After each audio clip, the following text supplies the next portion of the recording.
Selamat pagi anak didik yang kami kasihi, salam sehat dan salam sejahtera bagi kita semua. Ibu harap kalian semua sekarang dalam kondisi siap dan semangat untuk belajar materi biologi yang selanjutnya. Pada awal bab, kita telah membahas mengenai biologi, yaitu ilmu yang mempelajari segala sesuatu tentang makhluk hidup. Nah, di SMP, kita juga punya pelajaran fisika yang mengkhususkan untuk mempelajari benda mati. Nah, apakah yang membedakan makhluk hidup dengan benda mati? Pertanyaan tersebut akan kita pelajari pada pokok bahasan berikut. Adapun ciri-ciri makhluk hidup dapat kamu lihat sebagai berikut. Yang pertama, bernafas atau respirasi. Yang kedua, bergerak. Yang ketiga, makan. Yang keempat, peka terhadap rangsangan atau iritabilitas. Yang keempat, tumbuh dan berkembang. Selanjutnya berkembang biak, beradaptasi, dan mengeluarkan zat sisa atau ekskresi. Nah, kita bahas satu persatu dari ciri makhluk hidup tersebut. Apa yang dimaksud dengan bernafas? Makhluk hidup mengambil oksigen untuk bernafas. Bernafas adalah proses mengambil oksigen atau O2 di udara dari luar tubuh dan mengeluarkan karbon dioksida atau CO2 dari dalam tubuh. Makhluk hidup bernafas dengan menggunakan alat pernafasan. Setiap makhluk hidup memiliki alat pernafasan yang berbeda-beda. Tujuan daripada pernafasan ini adalah untuk menghasilkan energi serta mengeluarkan zat sisa berupa karbon dioksida dan uap air. Nah, reaksi oksigen dengan sari-sari makanan yang ada di dalam tubuh itu disebut dengan oksidasi biologi. Nah, kamu perhatikan bahwa manusia dan hewan vertebrata memiliki alat nafas yang berbeda-beda sesuai dengan lingkungan tempat hidup mereka. Misalnya, paru-paru manusia dan sebagian besar hewan vertebrata yang hidup di darat bernafas dengan paru-paru. Kemudian, ikan bernafas dengan insang. Ya, pada tumbuhan juga memiliki alat pernafasan khusus seperti stomata atau mulut daun dan lentisel atau lubang-lubang pada batang. Nah, seperti yang sudah saya jelaskan sebelumnya, dalam pernafasan, makhluk hidup menghirup oksigen dan mengeluarkan karbon dioksida, di mana oksigen yang dihirup itu digunakan untuk pembebasan zat makanan, ya, yang kita sebut dengan respirasi atau oksidasi, sehingga memperoleh energi untuk melakukan aktivitas. Reaksi oksidasi biologi yang terjadi dalam tubuh dapat ditulis sebagai berikut. Glukosa bereaksi dengan oksigen akan menghasilkan karbon dioksida, air, dan energi berupa ATP. Nah, kamu bisa perhatikan pada gambar berikut. Mulut daun atau stomata yang terdapat pada daun dan lentisel atau pori-pori pada batang yang akan membantu tumbuhan untuk bernafas. Ya, kemudian di gambar berikut juga kamu dapat perhatikan hewan yang bernafas dengan paru-paru seperti kucing, buaya, kelelawar, paus, burung, bekicot, dan lumba-lumba. Kemudian hewan yang bernafas dengan trakea atau corong hawa, contohnya adalah golongan serangga seperti semut, belalang, kumbang, lebah. Hewan yang bernafas dengan insang, contohnya ikan, cumi-cumi, udang, kerang. Lalu hewan yang bernafas dengan permukaan tubuh, contohnya adalah cacing, anemon, hidra. Selanjutnya, ada juga hewan yang bernafas dengan paru-paru dan kulit, contohnya adalah katak. Hewan yang bernafas dengan paru-paru dan pundi-pundi udara, contohnya adalah burung. Oke, ciri makhluk hidup yang kedua itu adalah bergerak. Ya, semua makhluk hidup bergerak. Bagaimanakah makhluk hidup bergerak? Gerak pada hewan dan manusia biasanya dapat terlihat jelas karena gerak pada hewan dan manusia berupa gerak berpindah tempat. Untuk bergerak, maka tubuh manusia dan hewan dilengkapi dengan alat-alat khusus seperti kaki pada manusia, sayap pada burung. Bergerak merupakan perubahan posisi baik seluruh tubuh ataupun sebagian tubuh. Gerak kita bagi dua, yaitu gerak aktif dan gerak pasif. Gerak aktif adalah gerak berpindah tempat yang dilakukan oleh hewan dan manusia. Dan kita dapat dengan mudah mengamati pergerakan manusia atau hewan. Contohnya, berlari, jalan, berenang, terbang, dan sebagainya.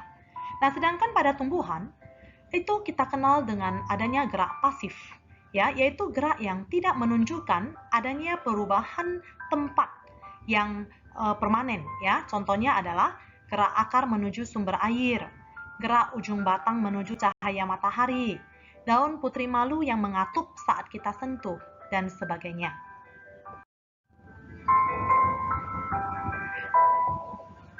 Oke, sebagaimana yang sudah saya jelaskan sebelumnya, manusia dan hewan bergerak secara aktif. Artinya, disertai dengan perpindahan yang dapat kamu lihat secara nyata.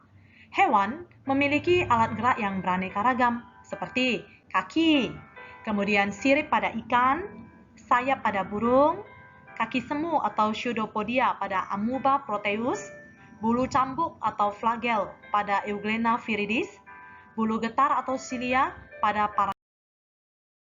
Oke, nah manusia dan hewan dapat bergerak aktif yang dapat kamu lihat dengan jelas, yaitu gerak berpindah tempat. Sedangkan tumbuhan tidak dapat bergerak aktif dan tidak dapat berpindah tempat, sehingga geraknya tidak mudah kamu amati. Gerak tumbuhan biasanya berkaitan dengan pertumbuhan dan kepekaan terhadap rangsang lingkungan. Nah, pada tabel berikut kamu bisa melihat, ya, secara singkat saya akan jelaskan bahwa gerak pada tumbuhan dibedakan menjadi 3 jenis. Yang pertama, gerak tropisme, yaitu gerak yang dipengaruhi oleh arah datangnya rangsang. Yang kedua, gerak taksis, yaitu gerak bagian tumbuhan berpindah tempat karena adanya rangsangan. Kemudian yang ketiga, gerak nasti, yaitu gerak bagian tubuh tumbuhan yang tidak dipengaruhi oleh arah datangnya rangsangan. Oke, kamu bisa lihat ya, itu gambaran bahwa salah satu ciri pada makhluk hidup ya itu bergerak ya, berlari. Kemudian ini pada tumbuhan ya, itu yang pertama ini adalah gerak tropisme, yaitu geraknya dipengaruhi oleh arah datangnya cahaya matahari ya. Kemudian ada gerak nasti ya. Kemudian di bawahnya adalah gerak taksis. Oke.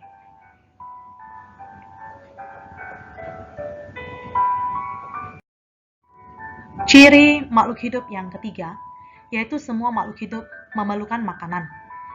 Makanan diperlukan oleh makhluk hidup sebagai sumber energi untuk pertumbuhan dan mengganti sel-sel tubuh yang rusak.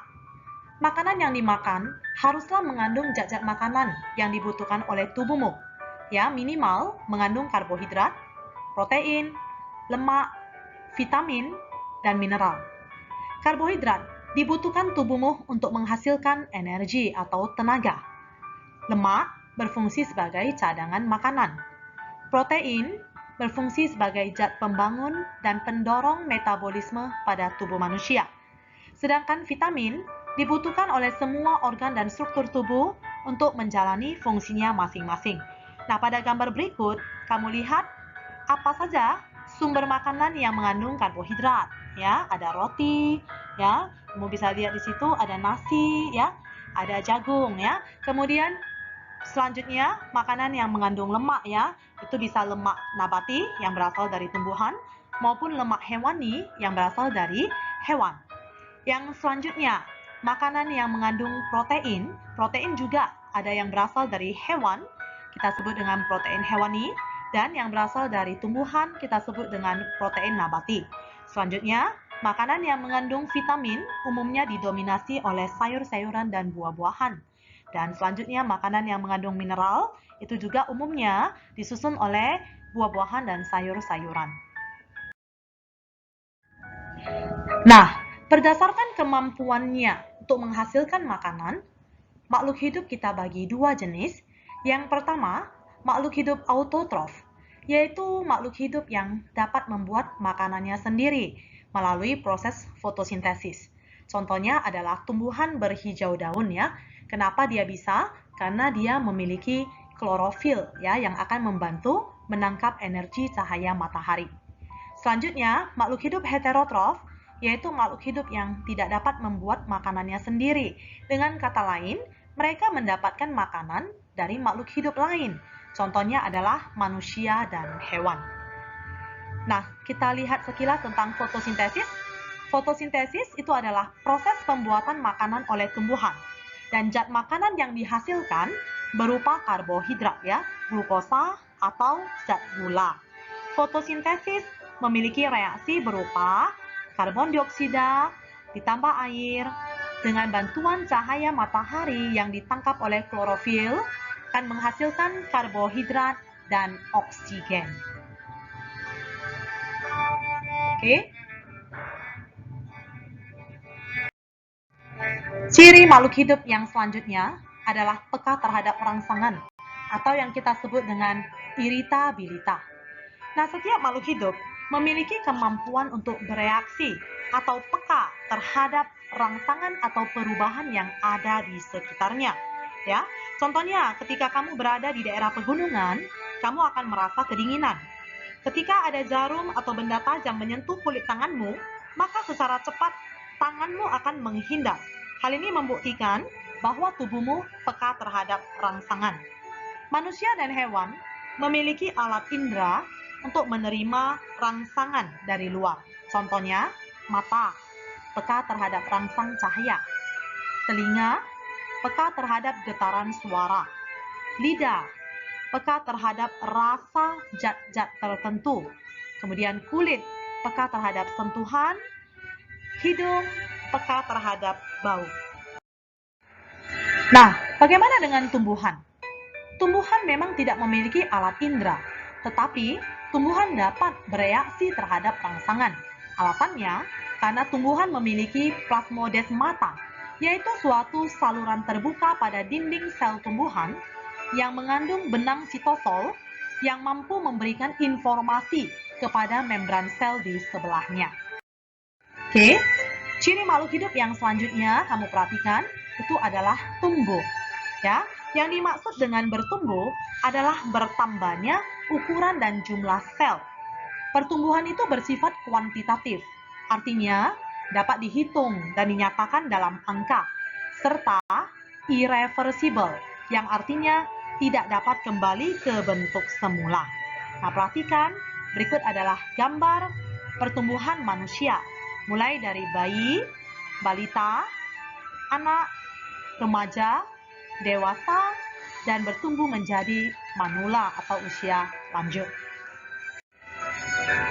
Berikut adalah contoh pertumbuhan hewan.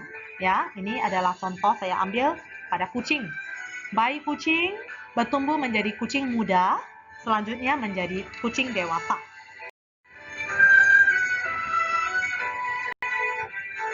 Nah, lalu apa pula yang dimaksud dengan perkembangan?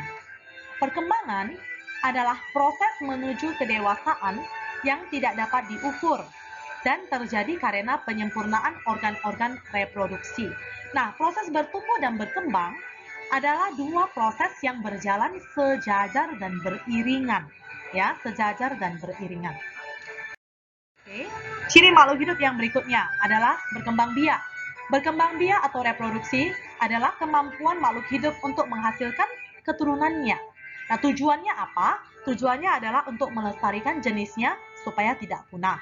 Cara makhluk hidup berkembang biak ada dua, yaitu yang pertama secara generatif, yaitu proses perkembangbiakan yang melibatkan sel telur dan sel sperma, berarti melibatkan sel induk jantan dan sel induk betina.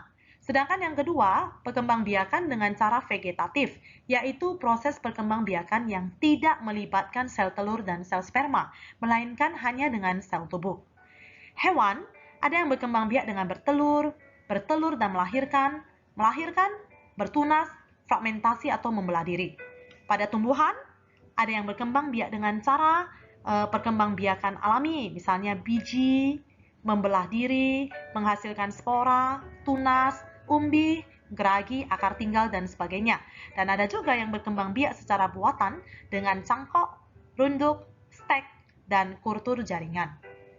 Oke, ini bisa kamu perhatikan gambarnya ya, bagaimana proses pembuahan sel telur oleh sel sperma, ini yang kita sebut dengan reproduksi generatif. Kemudian proses membelah diri, ini yang kita sebut dengan reproduksi secara vegetatif.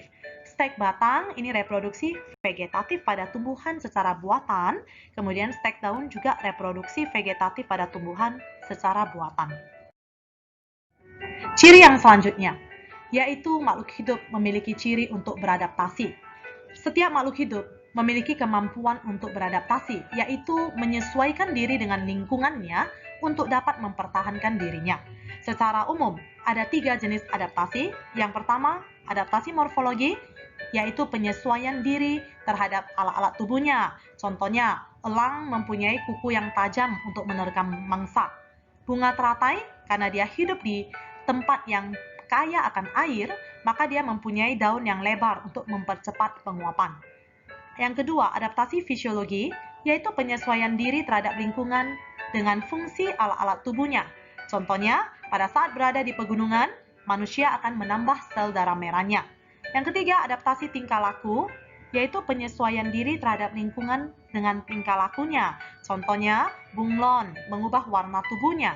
Ikan paus akan muncul ke permukaan air secara periodik. Ciri makhluk hidup yang selanjutnya adalah mengeluarkan zat sisa metabolisme atau yang kita kenal dengan ekskresi. Zat sisa metabolisme dan sisa pencernaan dapat membahayakan apabila tidak kita keluarkan dari tubuh. Nah, di sini ada beberapa istilah yang perlu kamu bedakan. Yang pertama, ekskresi, yaitu pengeluaran zat sisa metabolisme. Sedangkan defekasi itu adalah pengeluaran zat sisa pencernaan. Nah, beberapa alat ekskresi yang terdapat pada manusia dan hewan.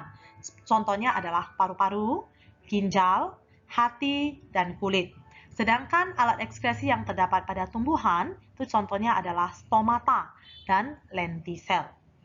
Oke, nah ada peristiwa yang kita sebut dengan peristiwa gutasi, di mana di daerah-daerah yang lembab, tumbuhan akan mengeluarkan zat cair yang menetes dari ujung daunnya.